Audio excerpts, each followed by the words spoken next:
मधानिया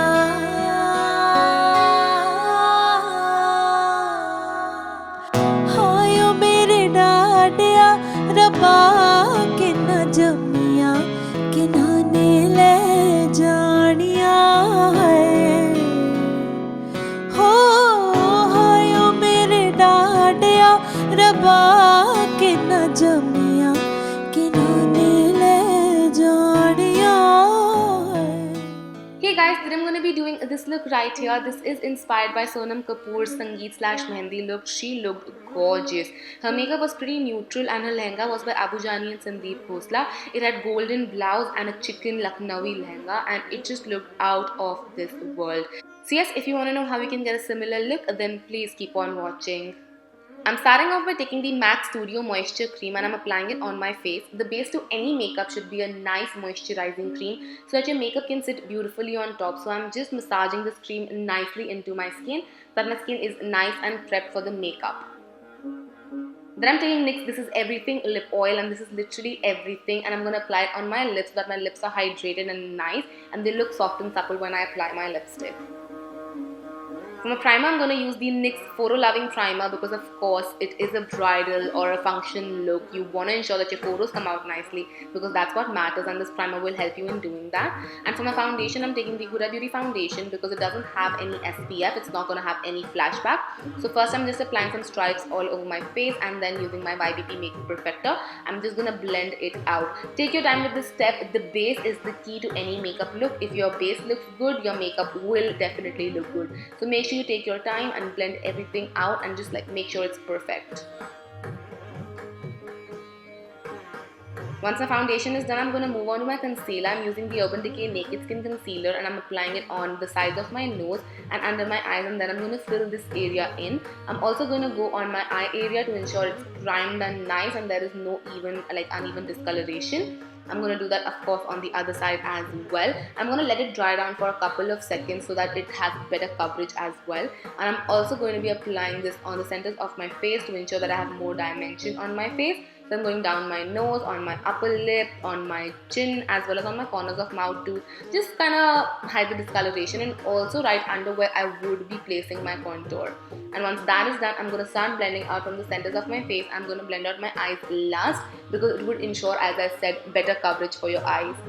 So I'm just blending everything out. Again, just take your sweet little time with this step to ensure there is no harsh lines or demarcations in your makeup. And once you are happy with everything, you want to move on to your eyes and blend them out gently. Make sure you're very gentle with this area because you don't want to be overly harsh with it, and it's pretty sensitive.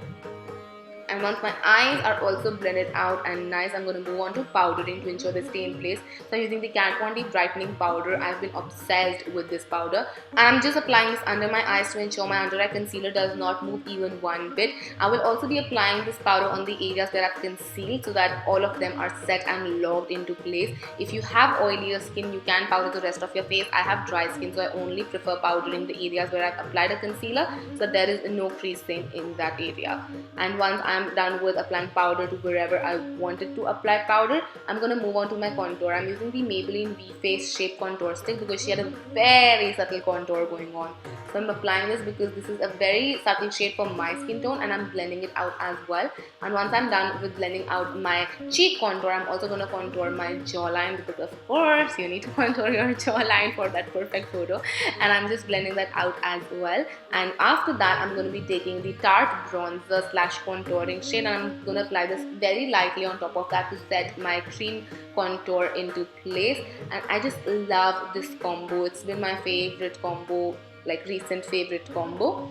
And after that, we're going to be taking our blush. Now Sonam had really highly blushed cheeks, so I'm going slightly overboard with the normal amount of blush that I would generally take. So I'm just like really blushing my cheeks up.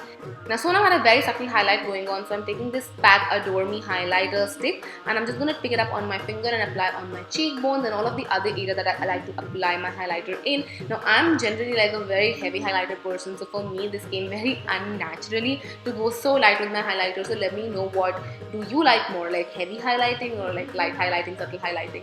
So I'm just applying my highlighter on all of the areas that I like to highlight my face, and then I'm going to take a quick little shower in my makeup setting spray. This is the NYX Dewy Spray. I'm just going to spritz this all over my face, and then taking my sponge and very lightly just touching my face to ensure that all of the heavy powders and everything is picked up and my skin looks nice and meshed together. For my eyebrows, I'm using my favorite Benefit Roof Proof Brow Pencil, and I'm just drawing out my brows, filling them in, making sure there are no sparse gaps. Eyebrows really frame your face, so ensure you spend a little bit of extra time on your brows. I know I'm saying for all of the steps, but that's true. Like every single small step makes a big difference. So I'm just filling all of my sparse areas in and making sure my eyebrows look on fleek, then brushing it through with the spoolie on the other side of the pencil, and then I'm taking Gimme Brow and setting it into place as well so that it does not move throughout the night, even if you are going to be dancing. So once that is done, once my eyebrows are done, I'm going to be taking Maybelline The Nude. Honestly, you can use any nude eyeshadow palette. I'm using that light brown shade for a wash of color on my crease right now. As I was saying, you can use any nude eyeshadow palette. I just thought that a lot of you already have the Maybelline nudes, and that's why I wanted to use it. So after that, I'm taking this darker brown shade, and again I'm just placing it in my crease but slightly lower than the original shade so that we have like an ombre step going on, and I'm just going to blend this out in my crease as well before taking the black one. So the black one, we're going to focus on our outer V, and I'm also going to bring it in on my lower lash line. So we are just kind of going in a squiggly motion on the outer V, and I'm going to extend it out into a V shape as well, and I'm going on my lash line like you can see in the motion right here. Taking this golden shade, I'm just going to apply it on my lid space area. She had a nice coppery golden look going on, so I'm going to take this coppery eyeshadow next up, and I'm again going to apply it on my lid area to get that perfect coppery golden color that she had going on. Then I'm taking this highlight shade and I'm going to highlight my brow bone and inner corners very subtly. We are not going overboard with this at all, just very subtle. Taking Nykaa M24/7 Kajal, I am just going to line my eyes. Her lower lash line was pretty clean, it wasn't smudged or anything. So I'm just going to soften the Kajal up. I'm not smudging it, but just softening it up. And I'm also tight lining my eyes because it just makes sure your eyes look bigger and better. And then I'm taking this eyeliner pen that did not want to get in focus, and I'm making a very small wing. It's not super huge, but it's not like super small, so it's like the medium sized wing. So I'm just ensuring the wings are even and I like them. And then for my mascara, I'm taking the MAC Bad Bold Lash Mascara, and I'm just going to apply it on my upper and lower lashes both to ensure that my lashes are coated nicely with the black color. And for my false lashes, next up I'm going to use the Huda Beauty Samantha lashes, one of my favorite style, and with the help of Huda Beauty glue, I'm just going to stick them down on my lashes, like my lash line, to get fuller, more voluminous, fluttery lashes. For my lipstick, I'm picking up this lipstick. This is 23 from Pac Mac lipstick, and I'm just going to apply it on my lips. I'm first just blotting it down because she had a very blotted down look. And once I like how it looks, I'm also going to add a little bit of an extra color because I'm going to nude it down a little. So this is a Maybelline The Blush Me, I think, and I'm just going to apply it on my lips. All of the details would be in the bottom bar as well, so make sure you check that out.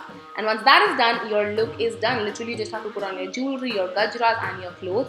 So I'm wearing this lehenga. It's not a lehenga actually. The lehenga part is a sari which I've draped like a lehenga. So everything is from Rouge Couture. I'll have all of the details in the bottom bar. And the jewelry is from Suhana Arts and Jewels. Both are in Shapur Jat. So yeah, that was my final look. I hope you guys enjoyed this, and if you did, then don't forget to comment and subscribe. It would mean the world to me. And also let me know which other celebrity looks you guys would like to see, because I love your recommendation. Cannes Film Festival is also going on, so you can give me recommendations from there as well. And I will see you guys super soon. Till then, take care. Mwah. Bye.